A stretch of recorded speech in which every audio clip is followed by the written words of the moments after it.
네, 여러분 반갑습니다. 캠브리지 동아시아사 시간이 돌아왔습니다. 자, 우리 지난 시간부터 조선의 대외 관계와 그 변화에 대해서 함께 살펴보고 있는 중입니다. 우리는 이 단원에서 임진왜란 이전의 조선의 외교 관계가 어떠했는지 살펴보고, 임진왜란과 병자호란이 어떻게 전개되었는지 살펴보고, 그 이후에 조선의 상황이 어떻게 바뀌게 되었는지에 대해서 살펴본다라고 이야기를 했어요. 이번 시간에 우리는 임진왜란과 병자호란이라는 주제에 대해서 함께 살펴보도록 하겠습니다. 자, 같이 한번 봅시다. 자, 조선시대 때의 외교 정책은 4대 교린 정책이었다라고 이야기를 하였어요. 4대란 큰 나라를 섬기는 것을 말하는 것으로 명나라와 맺었던 조공과 책봉의 관계를 말하는 것이었다라고 이야기를 했습니다. 명나라는 조선과 조공과 책봉의 관계를 맺음으로써 큰 나라로서의 자존심을 챙길 수 있었고, 황제의 권위를 높일 수 있었고, 변방을 안정시키는 효과를 거둘 수 있었다라고 이야기를 하였습니다. 한편 조선의 경우에는 명나라와 조공과 책봉의 관계를 맺음으로써 그들로부터 경제적인 이익을 얻고 선진 문물을 수용하면서 문화를 발전시킬 수 있었으며, 나아가서 조선의 왕권을 안정시키는 효과도 거둘 수 있었다라고 이야기를 하였어요. 그래서 양쪽 모두 얻는 이익이 있었기 때문에 명과 조선은 조공과 책봉의 관계를 통해서 우호적인 친선을 유지할 수 있었다라는 거 지난 시간에 이야기를 했었죠. 그죠? 넘어갈게요.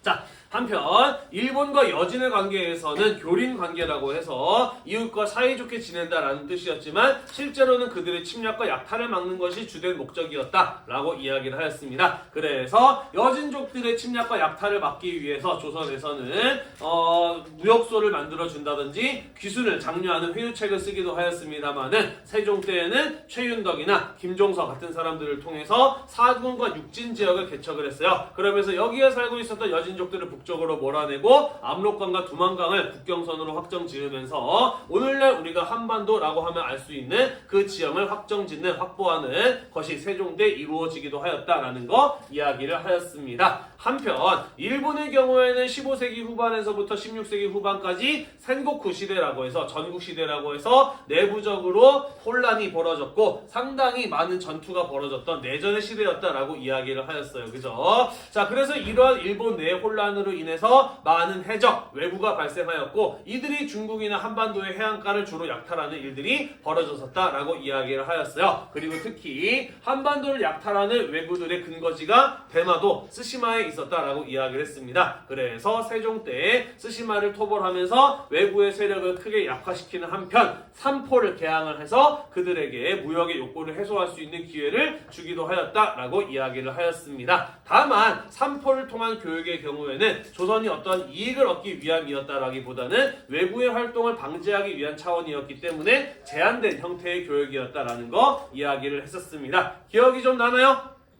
네. 자, 이번 시간에 임진왜란부터 마저 이어서 살펴보도록 하겠습니다.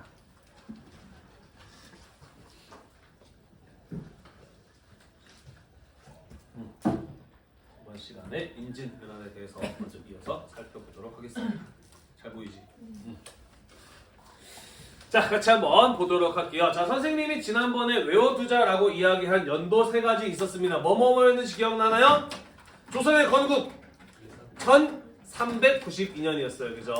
콜럼버스가 아메리카 대륙에 도착한 해 1492년이었어요. 임진왜란이 일어난 해 1592년이었다. 요거 3개 정도 외워두자 얘기 안 했어? 네. 아, 진짜로 처음 들었어? 네. 아, 그랬군요. 왜 다른 반에서 얘기해도 왜 우리 반에서 얘기 안 했지? 자, 연도 3가지 정도 외워둡시다. 1392년이 뭐라고? 네, 조선이 건국된 해예요. 1492년이 콜럼버스가 아메리카 대륙에 도착한 해가 1492년이에요. 그리고 1592년이 뭔 해? 임진왜란이 왜란이 일어난 해. 자, 선생님이 시험 기간, 시험 문제에 연도를 물어보는 문제를 내지는 않습니다. 그리고 여러분들이 굳이 연도까지 다 외워둘 필요는 없습니다만은 외워두면 좋은 연도가 몇 가지가 있어요. 그 중에 일단은 우리 조선의 건국과 아메리카 대륙에 콜럼버스가 도착한 해, 그리고 임진왜란이 발생한 해 정도는 외워두도록 합시다. 1392, 1492, 1592 이렇게 외워두면은 어렵지 않잖아요. 그죠? 네. 자, 다시 말해서 임진왜란이 일어나기 전까지 조선시대 때는 대략 한 200년 정도의 시간이 있었는데 이 200년이라는 시간 동안 조선이라는 나라의 경우에는 물론 외구의 토벌이나 여진족에 대한 공격 이런 어떤 부분적인 전투는 있었습니다만은 국가와 국가 간의 전쟁이라고 하는 것은 전혀 경험해 보지 못하고 있었던 상황이었다라는 것이에요. 200년 동안 조선은 전쟁이 없는 나라였다라는 겁니다. 이해가 되나요? 네, 여기 있는 남학생들 나중에 군대 가면 그런 얘기 들을 거예요. 군대가 50년 이상 전쟁을 하지 않으면 군대로서의 기능을 제대로 수행하지 못한다라는 이야기를 듣습니다. 왜 그러느냐? 50년이면 한 개의 세대가 바뀌는 시간이에요. 실전을 경험한 사람들이 없어지기 때문에 그렇습니다. 이해가 되나요? 자, 그래서 50년 동안 전쟁을 안 해도 군대가 제대로 기능을 발휘하기가 어려운데 무려 몇 년 동안의 전쟁을 안 했어? 200년 동안은 전쟁을 안 했어요. 그래서 조선의 경우에는 상당히 군사력이 약화되어 있는 상태였다라고 볼 수가 있습니다. 특히 반군 수포제의 시행으로 인한 군역의 문란, 군인의 수 감소 문제가 심각했다라고 볼 수가 있어요. 반군 수포제란 무엇이냐? 이런 겁니다. 반군 수포제라고 하는 것은 무엇을 말하는 것이냐? 군포를 납부하면 그 대가로 군역을 면제시켜주는 제도를 가지고 반군 수포제라고 이야기를 합니다. 군포를 납부하면 군역을 면제시켜주는 제도다. 자, 군역이라고 하는 것은 무엇인가요? 이거는 그렇죠. 군대에 가야 하는 의무를 가지고 군역이라고 이야기를 하죠. 자, 그러면 군포라고 했을 때 여기서 말하는 포라고 하는 것은 무엇을 말하는 것이냐? 옷감을 말해요. 옷감. 나라에다가 내는 세금의 형태입니다. 자, 조선시대 때는요, 조선 후기까지 가기 전까지는 상업이 그다지 발달하지를 못했어. 그래서 물건을 사고 파는 일이 별로 많지 않았습니다. 자, 그러다 보니까 물건을 사고 파는 일이 많지 않다 보니까 돈 쓸 일이 있을까 없을까? 없어요. 돈은 물건을 사고 파는 일 외에 쓸모가 있나요 없나요? 없어요. 그죠? 자, 조선 정부는 그래서 백성들한테 여러 차례 화폐를 사용할 것을 권장하였습니다만은 물건을 사고 팔 일이 많지 않다 보니까 돈 가지고 있어봐야 쓸 일이 없는 거예요. 그러다 보니 실제로 간혹 가다가 물건을 사고 팔 일이 생기면 사람들은 돈을 쓰는 것이 아니라 주로 무엇을 썼느냐? 쌀이나 옷감처럼 보관이 용이하면서도 누구에게나 필요한 물건을 가지고 물건을 사고 파는데 사용하였다라는 겁니다. 이해가 되나요? 네, 우리는 이런 걸 가지고 뭐라고 이야기하냐면 뒤에 가서 다시 한번 이야기할 텐데 생산물 화폐라고 이야기를 해요. 실제로 쓸모가 있는 걸 가지고 물건을 사고 파는 데 쓰는 걸 가지고 생산물 화폐라고 이야기를 합니다. 자, 조선이 몇 년 동안 전쟁이 없었다고? 200년 동안 전쟁이 없었다고. 그러다 보니까 어차피 전쟁 일어나지도 않을 거 굳이 농민들을 데려와서 계속 군대에다가 머물게 하고 훈련시킬 필요가 없다. 그냥 그 대신 뭐 더 내게 하자? 세금도 내게 하자. 그래서 나라에다가 세금을 더 내면은 군대를 빼주자라고 하는 제도가 널리 퍼지게 되었으니 그게 바로 무엇이었다? 반군 수포제였다. 200년 동안 전쟁이 없다 보니까 반군 수포제가 널리 퍼지게 되었고 그러면서 조선의 전체적인 군인의 숫자는 어떻게 되었다?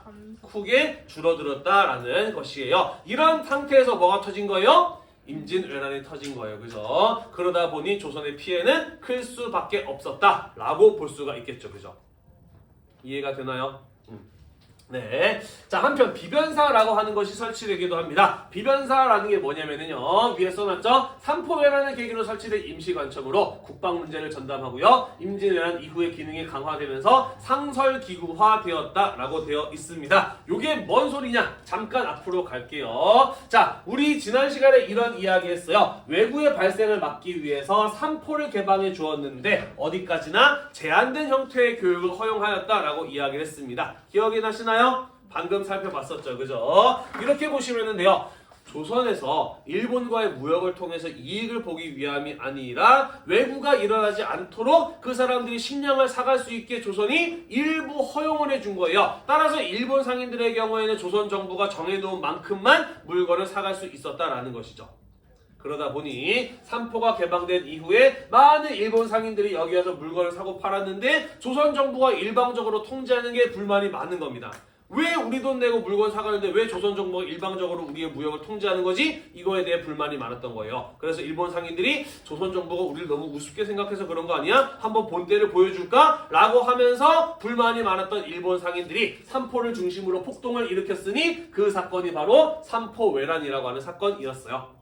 대충 이해가 되나요? 네. 자, 그래서 이런 사건이 벌어지게 되면서 조선 정부는 생각을 하게 됩니다. 이런 국방상의 큰 문제가 벌어지게 되었을 때는 이 문제에 빠르게 대처하기 위한 전담기구가 필요하겠다라고 생각을 하게 돼요. 그래서 만든 게 바로 비변사라고 하는 것이 되겠습니다. 고려시대 때 배웠던 도병마사 같은 거랑 비슷하다라고 생각하시면 될 것 같아요.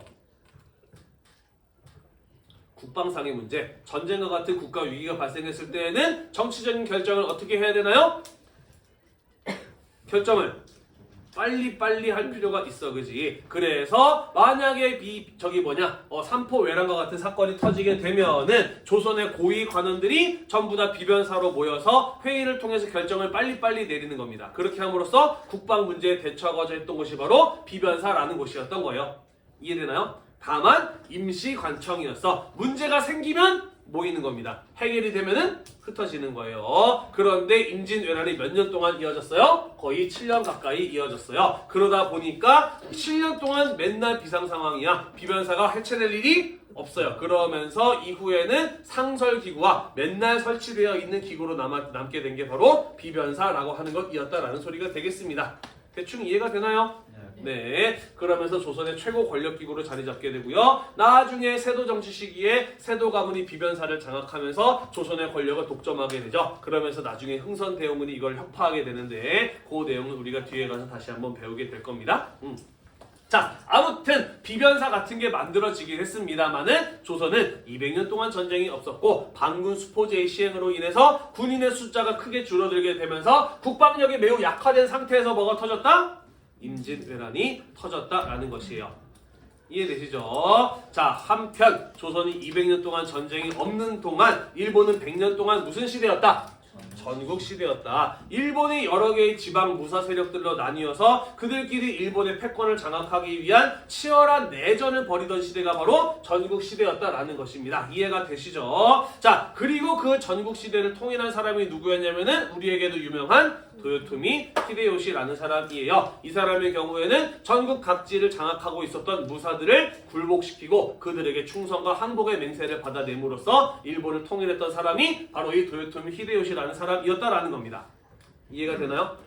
네, 선생님이 방금 뭐라고 이야기를 했냐면 전국의 무사들에게 충성과 항복의 맹세를 받아냄으로써 일본을 통일한 사람이 도요토미 히데요시였다라고 이야기를 했습니다. 자, 이 얘기를 왜 굳이 강조를 하느냐?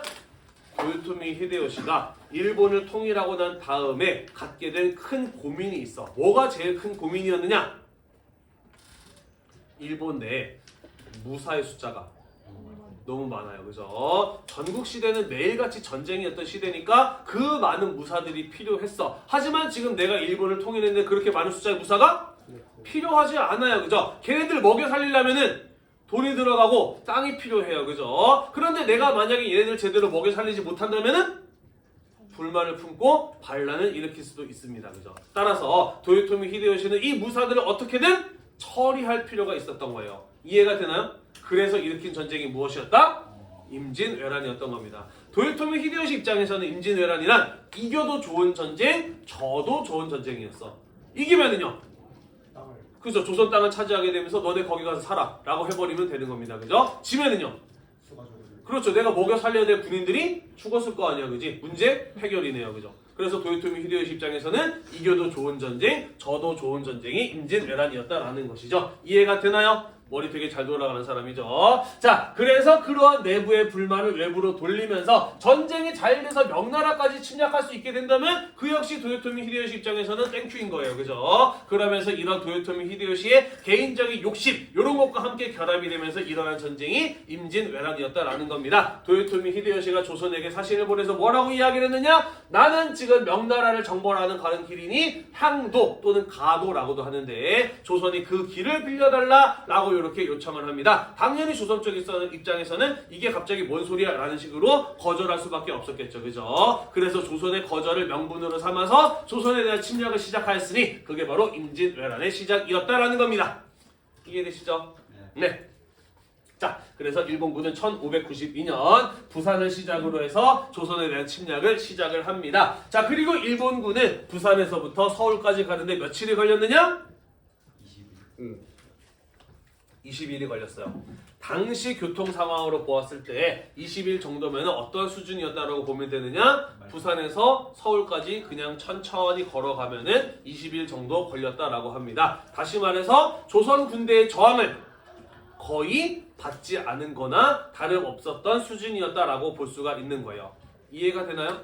쉽게 말해서 일본군은 싸울 때마다 다 이긴 거예요. 그것도 굉장히 쉽게 이긴 겁니다. 그죠? 왜 그렇게 일본군이 쉽게 이길 수 있었을까? 첫 번째, 조선 군대는 상당히 약화되어 있었어요. 그죠? 일본으로부터 오는 위협은 외구 정도라고 생각했던 겁니다. 그래서 수군, 해군은 어느 정도 준비가 되어 있었는데 일본의 육군이 상륙해 올 거라고는 꿈에도 생각하지 못했던 거예요. 이해가 되시나요? 게다가 조선은 200년 동안 전쟁이 없는 동안 일본은 100년 동안 전쟁을 해서 전쟁의 경험이 매우 풍부합니다. 그죠? 뿐만 아니라 일본군은 조선군이 갖지 못했던 신무기를 가지고 있었어요. 그게 바로 무엇인가요? 총이라고 하는 무기였던 것이죠. 그죠? 일본의 경우에는 전국시대 때 포르투갈 상인들로부터 총을 구입을 합니다. 그러면서 총이라는 새로운 무기를 사용하기 시작을 해요. 총. 굉장히 강력한 무기죠. 사실 사람을 칼이나 창으로 죽인다는 게 쉽지 않습니다. 가만히 있는 사람을 죽일 수 있을지 몰라도 멀쩡히 살아있고 저항하는 사람을 총이 아닌 칼이나 창으로 죽이는 건 결코 쉽지 않은 일이에요. 하지만 총은 어때요? 쉬워요. 손가락 당길 힘만 있으면 사람 하나 죽일 수 있는 게 총이라고 하는 무기입니다. 그죠? 자, 이런 뛰어난 무기를 가지고 있다 보니까 일본군은 굉장히 빠른 속도로 북쪽으로 진격할 수가 있었다라는 겁니다. 이런 일본군의 빠른 진격에 밀려서 조선의 왕이었던 선조는 서울을 떠나서 평양을 거쳐서 의주까지 피난을 가게 되죠. 의주로 피난을 갔던 것은 어저차는 무엇할 계획을 가지고 있었을까? 명나라까지 피신할 계획을 가지고 있었던 것으로 볼 수 있겠죠. 그죠? 자, 아무튼 위기에 처한 조선은 조선에게 명나라에게 여러 차례 도와줄 것을 요청을 합니다. 군대를 보내줄 것을 요청을 하게 돼요. 자, 그런데 이때 당시에 명나라의 상황이 어땠느냐? 별로 안 좋았어요. 사실 명나라 역시 전성기가 끝나고 점차 국력이 쇠퇴해가던 중이었습니다. 내부적으로 많은 문제가 있었어요. 그래서 조선이 도와달라고 했지만 그때마다 뭐라고 대답을 했느냐? 화이팅! 너네는 할 수 있어. 막아낼 수 있을 거야. 잘 싸워봐. 라는 식으로 계속 거절을 합니다. 자, 그러다가 언제쯤 가서야 조선에게 군대를 보내기로 결정을 하느냐? 일본의 군대가 평양을 넘어섰을 때 비로소 조선의 군대를 보내기로 결정을 합니다. 왜? 그렇지. 여차하면 일본군이 어디까지 올 수 있으니까? 명나라 땅까지 넘어올 수 있으니까. 전쟁을 어디서 끝내기 위해서? 조선 땅에서 끝내기 위해서 군대의 파병을 결정하게 되었다라는 겁니다. 자, 그래서 명나라 군대가 오기 전까지 그나마 조선이 버틸 수 있었던 이유는 두 가지입니다. 자, 일본군의 경우에는요, 수륙 병진 작전을 계획하고 있었어. 뭔 소리냐면은 일본 육군이 빠른 속도로 진격을 하면은 그들이 필요한 식량과 무기를 배로 실어 나르는 계획을 가지고 있었던 것이죠. 자, 그런데 그런 계획이 누구한테 막혔던 거예요? 조선의 수군 이순신한테 막혔던 겁니다. 그죠? 그러면서 일본군의 진격 속도를 늦춤으로써 조금 더 버틸 시간을 벌 수가 있었다라는 거예요. 또한 우리나라에서 가장 많은 쌀이 생산되는 지역, 곡창지대, 바로 전라도 지역인데 일본군이 전라도 지역으로 넘어오려는 시도를 의병의 활약 덕분에 막아낼 수 있었습니다. 그러면서 일본군의 식량 확보를 저지하고 조선군이 버틸 수 있는 식량을 확보할 수 있었던 거, 이런 것들이 명나라가 오기 전까지 이 조선이 버틸 수 있었던 힘이었다라는 것이죠. 이해되나요?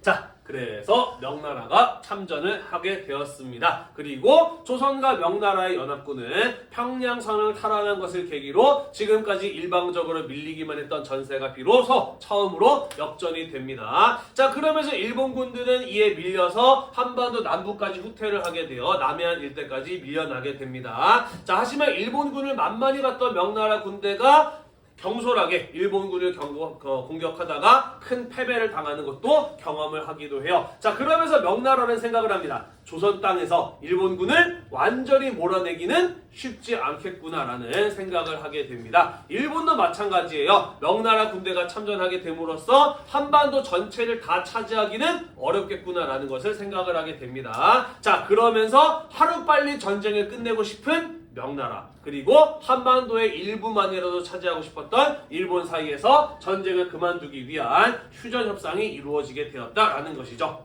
이해되나요?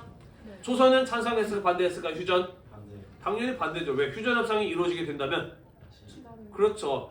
영토의 일부분은 어쨌든 일본한테 넘겨주게 된다는 소리인 거 아니에요, 그죠? 하지만 명나라는 어쨌든 뭐가 목적이었어? 빨리 그렇지, 일본군이 명나라까지 못 오게 하는 게 목적이었지 조선 땅 일부는 내줄 수도 있다라고 생각을 했던 거예요, 그죠? 그러면서 두 나라 사이에 휴전협상이 전개가 됩니다. 자, 하지만 이때 당시에 일본은 명나라를 잘 몰랐고 명나라도 일본을 너무 몰랐어요. 그래서 양쪽이 제시했던 협상의 조건이 차이가 너무 컸어. 일본이 제시했던 협상 조건과 명나라가 제시했던 협상의 조건이 너무나 차이가 컸습니다. 그래서 이 차이를 줄여보려고 3년 동안이나 협상을 했습니다만은 결국에는 협상에 도달하지를 못했던 것이에요. 자, 그래서 일본군이 다시 한번 침략을 해오게 되었으니 그게 바로 정류재란이라고 하는 사건이었다라는 것입니다. 하지만 1년 뒤에 도요토미 히데요시가 사망을 하게 되고요. 조선에 진출했었던 일본 군들이 재빨리 철수를 하게 되면서 7년에 걸친 임진왜란이라고 하는 전쟁은 끝이 나게 되었다라는 것입니다.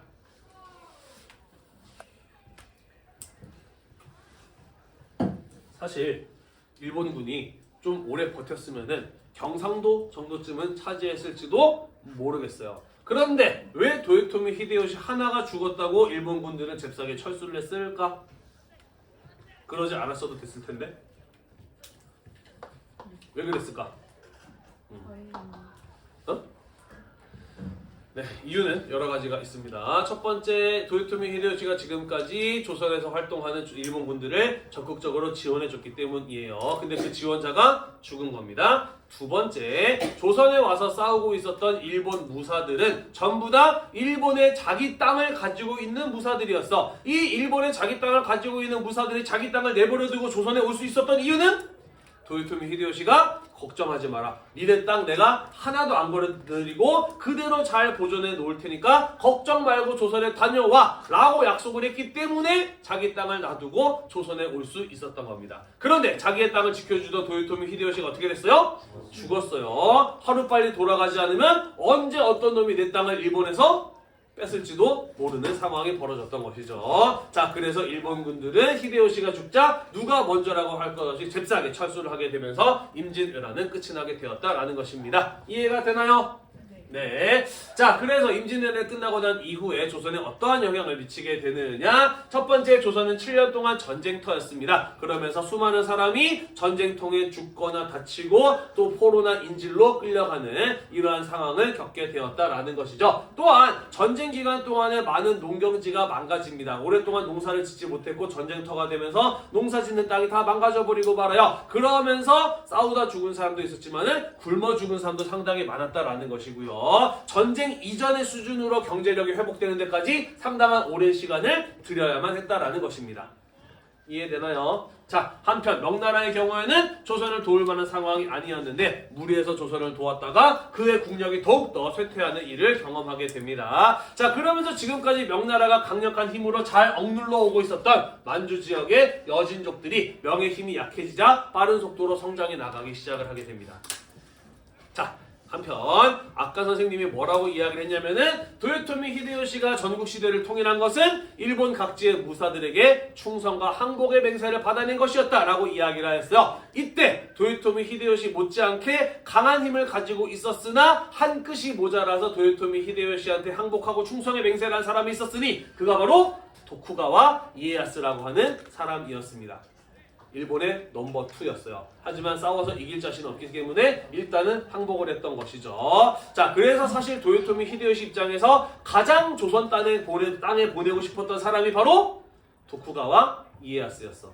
하지만 이 사람은 제가 몸이 아파서 우리 집안에 이런 일이 생겨서 새로 받은 땅에 뭔가 문제가 생겨서 여러 가지 핑계를 대면서 자기의 부하 중에 단 한 명도 조선 땅에 보내지 않았던 사람이 바로 이 도쿠가와 이에야스였습니다. 그래서 도요토미 히데요시를 따르는 다른 부사들이 조선에서 임진왜란때 힘을 다 빼는 동안 이 사람은 일본에서 자기의 힘을 온전히 보존하고 꾸준히 키워나가게 되었던 것이죠. 그리고 임진왜란이 끝나고 조선 땅으로 돌아왔던 도요토미 히데요시를 따르던 무사들과 한판 승부를 벌입니다. 그래서 그들과의 싸움에서 승리를 거두게 되면서 일본의 최고 통치자 쇼군의 자리에 올랐던 사람, 그가 바로 도쿠가와 이에야스라는 사람이고요. 그에 의해서 새롭게 만들어진 무사 정권이 바로 에도 막부라고 하는 것이었다라는 것이 되겠습니다.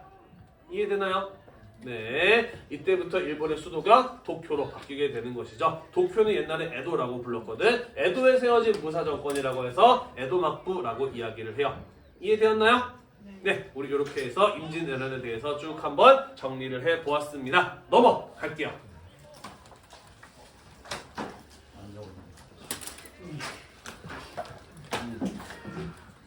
네, 수업하다 보면은 학생들 중에서 수업을 들으면서 필기를 하는 사람도 있고, 또는 필기를 하면서 수업을 듣기가 어렵다라고 해서 미리 선생님이 올려놓은 파일을 보고 필기를 다 해놓고 나중에 수업만 듣는 학생들도 있기는 하더라고요. 뭐 어느 쪽이든 본인이 원하는 쪽을 선택을 하시면 됩니다. 하지만 선생님은 수업을 들으면서 쓰는 걸 추천하는 쪽이 이유가 뭐냐면은 안 쓰고 듣기만 하면 무지무지 졸려요.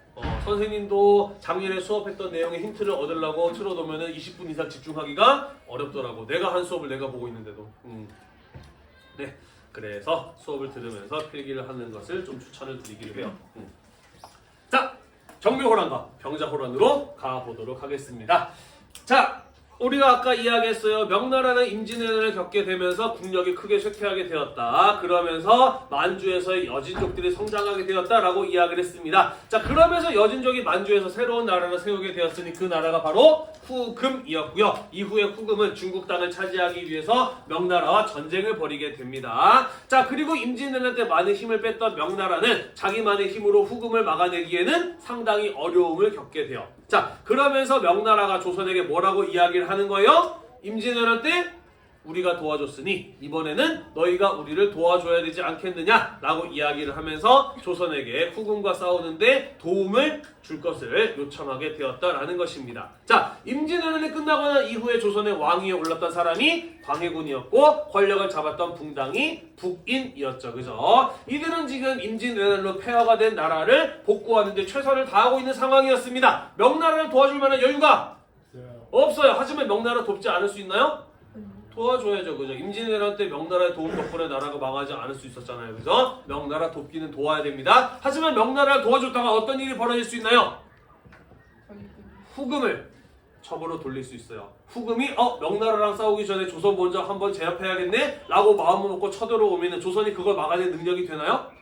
안 돼요. 그죠? 자, 그래서 명나라를 도와줘야 되지만 도와줄 수 없는 상황에 처해 있었던 것이 바로 조선의 모습이었다라는 것이죠. 자, 그러한 상황에 놓여 있었던 광해군과 북인이 추진한 외교정책이 무엇이었다? 중립 외교정책이었다. 명나라를 돕지만 후금을 적으로 삼지 않았던 중립 외교정책을 추진합니다. 그 대표적인 사건이 무엇이었냐면 바로 이른바 강홍립의 투항사건이라고 하는 것이었어요. 여기 그림에도 나와 있는데 어떤 사건이었느냐? 아이고야.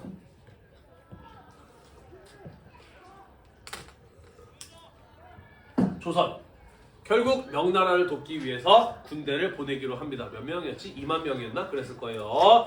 그때 조선군을 이끄는 장수로 임명되었던 사람이 바로 강홍립이었습니다. 사실 좀 의아했어요. 강홍립은 무관이 아니라 외교관이었거든. 왜 이 사람을 임명했을까? 의문이 많았는데 출발하기 전에 강해군이 강홍립을 조용히 부릅니다. 그러면서 뭐라고 이야기를 해주느냐? 상황을 보아 적절히 대처하라 라고 이야기를 합니다. 그리고 외교관이었던 강홍립은 자기가 해야 되는 역할이 무엇인지를 100% 이해했죠. 자, 그래서 강홍립은 조선 군대를 이끌고 명과 후금이 전투가 벌어지고 있는 곳으로 갑니다. 명나라 군대와 함께 후금군과 싸우는 척을 해요. 그리고 명나라 군대가 패하자 더 이상 저항하지 않고 곧바로 후금군에 가서 항복을 합니다. 그리고 외국어에 능통했던 강홍립이 뭐라고 곧바로 설명을 하느냐? 우리는 정말 여기 오고 싶지 않았다. 그런데 명나라가 하도 나오라고 하는 바람에 어쩔 수 없이 나왔다. 그리고 우리가 이렇게 항복을 하기 때문에 조선을 적으로 생각하지 않았으면 좋겠다. 라고 이렇게 설명을 합니다. 사실 후금 입장에서도 명나라랑 싸우는 상황에서 조선이 적이면 편해요, 불편해요? 불편해요, 그죠? 그래서 후금에서도 너네가 왜 나왔는지 충분히 이해한다. 우리도 사실 너네를 적으로 만들고 싶지 않다. 라고 하면서 이해를 하고 강홍립의 항복을 받아주게 됩니다. 자, 조선 명나라 도끼에서 군대 보냈어요, 안 보냈어요? 보냈어요. 후금을 적으로 돌렸어요? 안 돌렸어요? 돌리지 않았어요. 그죠? 그 이후에도 여러 차례 명나라가 군대를 보낼 것을 요구하지만 적당한 핑계를 대서 광해군과 북이는 거절을 합니다. 그렇게 함으로써 명과 후금 사이에서 중립을 지킬 수 있었던 것이 바로 중립 외교 정책이었다라는 것이죠. 나름 현명한 판단이었을지는 모르겠습니다만은 당시 북인에 의해서 권력의 자리에서 소외되어 있었던 서인 쪽 붕당에서 이러한 행위를 뭐라고 비판하느냐? 임진왜란 때 우리를 도와줬던 명나라에 대한 배신이다. 이런 배신자를 어떻게 왕으로 모실 수 있느냐? 라고 이야기를 하면서 광해군을 몰아내고 북인들을 제거하고 인조를 왕위에 세우면서 서인붕당이 권력을 잡게 되었으니 우리는 그 사건을 가지고 무엇이라고 이야기를 해요? 인조 반정이라고 이야기를 합니다. 자, 이 사람들이 광해군을 몰아낸 이유가 무엇 때문이었어? 명나라 편을 안 들었다라고 하는 게 광해군을 몰아낸 이유였잖아, 그지? 그러니까 이 사람들 서인들이 권력을 잡게 된 인조반정 이후의 조선의 외교 정책은 어떤 걸로 변하게 될까요? 명나라를 편들고 후금을 배척하는 정책으로 바뀔 수밖에 없겠죠, 그죠? 우리는 그러한 정책을 가지고 뭐라고 부르냐면은 친명배금 정책이라고 이야기를 합니다. 명나라랑 친하게 지내면서 후금을 배척하는 정책으로 조선의 외교 정책이 인조반정 이후에 바뀌게 되었다라는 거예요. 이해가 되나요? 한편 후금에서도 정권의 교체가 이루어집니다. 후금을 세운 사람은 누르하치라는 사람이었는데요. 이 사람의 경우에는 비록 여진족이지만 어렸을 때 조선 사람들의 도움을 많이 받고 살았대요. 그래서 조선에 대해서 굉장히 우호적인 감정을 가진 사람이었는데 그가 죽고 그의 아들인 홍타이지가 후금의 칸의 자리에 오르게 됩니다. 그리고 이 사람의 경우에는 칸의 자리에 오르기 이전부터 누르하치에게 여러 차례 조선에 대한 강경한 입장을 요구했던 사람이에요. 다시 말해서 칸에 바뀌게 되면서 누르하치가 죽고 홍타이지라는 사람이 후금을 이끌게 되면서 후금 역시 조선에 대해서 강경한 입장을 갖게 되었다라는 겁니다. 이해가 되나요? 그런데 조선이 대놓고 친명배금 정책을 추진하게 되고 그것이 후금을 자극하게 되는 것이죠. 그러면서 후금 입장에서는 명나라를 마음 편히 공격하려면 조선이 우리의 뒤통수를 치는 일은 없어야 되겠다라고 생각을 하게 되는 것이죠. 그래서 조선을 제압하기 위해서 후금군이 첫 번째 침략을 하게 되었으니 그 사건이 바로 정묘호란이라는 사건이었다라는 것입니다. 중학교 때 다 배웠죠, 여러분? 네, 복습하는 중이죠. 시험 끝나고 남한산성 영화나 좀 보려고 했더니 이미 중학교 때 다 봤다면서? 오산중 학생들 다 봤고 대호중 학생들도 다 보고 수행평가 했다면서요? 남한산성 영화. 네, 병자호란을 다룬. 네. 맞아.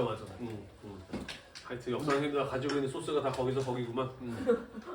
자, 아무튼 후금군이 침략을 해왔습니다. 이때 후금군 어디까지 내려오냐면 여기 평산이라고 되어 있는 여기까지 내려와요. 자, 그래서 위기를 느낀 인조의 경우에는 강화도로 도망을 갑니다. 자, 그런데 이때 상황이 어떠하였느냐? 뒤에서 이립이나 정봉수 같은 조선의 장수들이 후금군의 보급로를 계속해서 중간에 끊어서 그들을 불안하게 만듭니다. 그리고 정묘호란 때 후금의 경우에는 명나라와의 전투를 완전히 마무리 짓지 못한 상태에서 조선을 함께 침략을 한 것이었거든. 그래서 언제까지 조선에서 시간을 끌고 있을 수도 없는 노릇이었어요. 자, 그래서 시간에 쫓긴 후금은 조선에게 뭐라고 이야기를 하느냐? 너네가 우리랑 사이좋게 지내겠다고 약속을 하면은 이만 물러나겠다라고 먼저 제안을 하게 됩니다. 자, 그래서 조선은 일단은 위기에 처했으니까 이 상황을 모면해보고 봐야 될 거 아니에요, 그죠? 그 제안을 받아들입니다. 자, 그래서 조선과 후금은 사이좋은 형 동생 사이가 되기로 합니다. 형제 관계로 형제 관계가 되기로 약속을 하고 후금 군대가 철수하게 되었으니 그게 바로 정묘호란이라는 사건이었다라는 것이에요.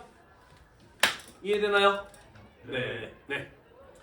자, 일단 이렇게 한번 위기를 넘겼습니다. 그런데 이후에 청나라 후금이 나라의 이름을 청으로 바꿉니다. 그리고 홍타이지는 자기 스스로를 황제로 부르기 시작을 하죠. 이게 의미하는 바는 무엇이냐? 나라 이름을 한 글자로 바꾸고 황제의 자리에 올랐다라고 하는 건 무엇을 의미하는 것이냐? 지금까지 명나라가 해왔던 역할을 자신들이 대신하겠다라는 의미입니다. 동아시아의 국제 질서를 자신들이 주도해 나가겠다라는 것을 의미하는 거예요. 그래서 조선에게 뭐라고 이야기를 했느냐? 예전에는 너네랑 형제 관계를 맺었지만 이제 우리가 너네보다 높은 황제의 나라가 되었으니 우리와 임금과 신하의 관계를 맺어야 되지 않겠느냐? 라고 이야기를 하면서 조선에게 군신의 관계를 맺을 것을 요구해 오게 됩니다. 지금까지 조선이 명나라에게 행해오던 예를 청에게 행했건 명나라의 관계를 끊고 청나라와 조공과 책봉의 관계를 맺을 것을 요구해 왔다라는 거예요. 이해되나요? 네. 조선은 어떤 나라냐면 유교 성리학 국가입니다. 유교 성리학에서는 위계 질서를 대단히 강조해요. 윗사람과 아랫사람이 질서를 지키는 걸 정말 중요하게 생각을 합니다. 그런데 조선 사람들은 여진족들을 뭐라고 생각했느냐? 우리보다 아래 있는 오랑캐라고 생각을 해왔어. 그런 우리보다 아래 있는 오랑캐하고 군신의 관계를 맺는다? 조선의 양반 사대부들은 죽어도 받아들일 수 없는 제안이었던 것이죠. 특히 권력을 잡고 있었던 서인들은 무엇을 명분으로 광해군을 몰아냈어? 명나라 편을 안 든다는 걸 명분으로 광해군을 몰아냈는데 지금 명나라랑 싸우고 있는 청나라랑 군신 관계를 맺을 수 있어요? 없어요? 없어요. 그렇게 되는 순간 자기들의 모순적인 상황에 빠지는 거 아니야, 그지? 아무 이유 없이 광해군을 몰아낸 반역자가 돼버리는 거 아닙니까, 그죠? 그죠? 자, 따라서 당시 조선 내부에서는 현실적으로 우리가 청이랑 싸워서 이길 수 없다. 일단 그들의 주장을 받아들이고 요구를 받아들이고 화해를 하자라는 주화론, 화해를 주장하는 현실론자들도 일부 있었습니다만은 절대 다수의 조선의 관료들은 어떤 쪽이었다? 화해를 배척하는 쪽, 어떻게 우리가 오랑캐랑 군신의 관계를 맺어 죽어도 받아들일 수 없다라는 반대쪽 사람들이 훨씬 더 많았다라는 것이죠. 결국 조선의 입장은 어느 쪽으로 결론이 났다? 척화론 쪽으로 결론이 나면서 청나라의 요구를 거부하게 되었다는 것이죠. 자, 그래서 안 그래도 지난번에 정묘호란 때 충분하지 못했다라고 생각했던 홍타이지 이번에는 명나라와의 싸움을 일단락 지어놓고 자기가 직접 군대를 이끌고 조선을 제압하기 위해서 침략해 오게 되었으니 그게 바로 병자호란이었다라는 거예요. 영화를 봐서 알겠습니다만은 추운 겨울 12월이었어요. 강화도로 또다시 도망가려고 했으나 강화도로 가는 바다가 꽁꽁 얼어 있었습니다. 그래서 인조가 강화도로 말 타고 가려다가 말이 얼음 위에서 3번 미끄러져요. 그러면서 말 위에서 3번 떨어집니다. 그래서 인조가 야 이러다가 강화도로 가기 전에 말 위에서 떨어져 죽겠다 라고 생각을 합니다. 그래서 자기 가족들만 강화도로 피신을 보내고 인조 본인은 대신들과 함께 남쪽으로 도망가기 시작을 해요. 하지만 빠른 속도로 쫓아왔던 청나라 군대에게 쫓겨서 결국 어디로 들어가게 되느냐? 남한산성으로 들어가게 되는 것이죠. 남한산성으로 들어가게 됩니다. 자, 남한산성 가보면 알겠습니다만은 굉장히 높고 험한 산 위에 있는 산성이에요. 쉽게 무너뜨릴 수 없는 자연의 요새이기는 합니다만은 누가 쳐들어왔어요? 청나라의 황제가 직접 군대를 이끌고 침략해 왔어. 사실 마음만 먹으면 무너뜨리는 거 충분히 할 수 있는 상황이었다라는 것이죠. 자, 하지만 청나라 황제 홍타이지는 그렇게 하지 않았습니다. 왜냐? 힘으로 제압하면 우리가 물러나고 나면은 나중에 분명히 또다시 대들 것이다 라고 생각을 했던 거예요. 다시는 대들지 못하게 만들려면 무엇할 필요가 있다라고 생각했느냐? 그의 자존심을 다 버리고 스스로 항복하게 만들어야 된다 라고 생각을 했던 겁니다. 자, 그래서 남한산성을 공격하지 않고 포위한 상태로 기다려요. 추운 겨울이었습니다. 산성 안의 식량은 빠른 속도로 떨어져 가기 시작을 하죠. 인간의 정신력이 가장 약해질 때 언제인지 아나요? 춥고 배고플 때 가장 약해집니다. 게다가 청나라는 명나라로부터 뺏었던 홍위포라고 하는 거대한 대포를 심심할 때마다 빵빵 쏩니다. 그러면서 춥고 배고파 죽겠는데 머리 위로 폭탄이 막 쾅쾅 떨어지는 이런 상황이에요. 인조도 막판에는 하루에 죽 한 그릇 먹었다라고 하니 남한산성 안의 식량 사정이 얼마나 나빴는지 짐작하고도 남음이 있죠. 그죠? 자, 결국 버티다 못한 인조는 항복을 하기로 결정을 내립니다. 그래서 왕의 옷을 벗고 신하의 파란색 옷을 입습니다. 그리고 남한산성에서 내려다 보면은요 롯데월드가 보이는데 오늘날 롯데월드 있는 자리가 옛날에는 삼전도라고 하는 한강의 한 섬이었고 거기에 홍타이지가 청나라 황제가 머무르고 있었어요. 그래서 남한산성에서 삼전도까지 내려가요. 그리고 거기에서 홍타이지를 만나서 삼배고두례 또는 삼배구고두라는 예를 행하죠. 영화 본 사람들은 알 거예요. 마지막에 어떻게 하나요? 3번 절하고 9번 머리를 조아리죠. 한 번 절하고 하나 둘 셋 하고 일어난 다음에 다시 하나 둘 셋 하고 일어나고 다시 절하고 하나 둘 셋 하고 일어나는 거. 3번 절하고 9번 머리를 조아린다고 해서 3배 고두래 3배 구고두라고 하는 거고 황제를 신하가 만났을 때 행하는 예법입니다. 이것은 무엇을 의미하는 것이에요? 조선은 결국 청나라에게 굴복을 하고 신하가 되기로 맹세하였다. 근신관계를 받아들였다라고 하는 것이라고 볼 수가 있겠죠. 그죠? 그렇게 병자호란이 끝이 나게 되면서 조선은 청나라와 군신의 관계, 조군과 책봉의 관계를 맺게 되었다라는 겁니다. 롯데월드 근처에 가면은 삼전도비라고 하는 커다란 비석이 아직도 남아 있어요. 이때의 내용을 기록하고 청나라가 세운 비석입니다. 나중에 기회가 되시면은 놀지만 마시고 그것도 한번 보고 오는 것도 여러분들이 한국사 공부에 도움이 될 거라고 생각을 해요. 자, 이렇게 해서 우리 이번 시간에 임진왜란과 병자호란이라고 하는 조선의 성격을 운명을 크게 바꾸어 놓은 두 차례 대규모 국제전쟁에 대해서 이야기를 해보았습니다. 이것이 이후에 조선의 운명을 어떻게 바꾸어 놓았는가는 다음 시간에 마저 이어서 살펴보도록 하겠습니다. 오늘도 공부하느라고 대단히 고생이 많으셨고요. 이 수업 영상이 여러분들의 한국사 공부에 도움이 되셨다면 구독과 좋아요 잊지 말고 눌러주세요. 수고했습니다.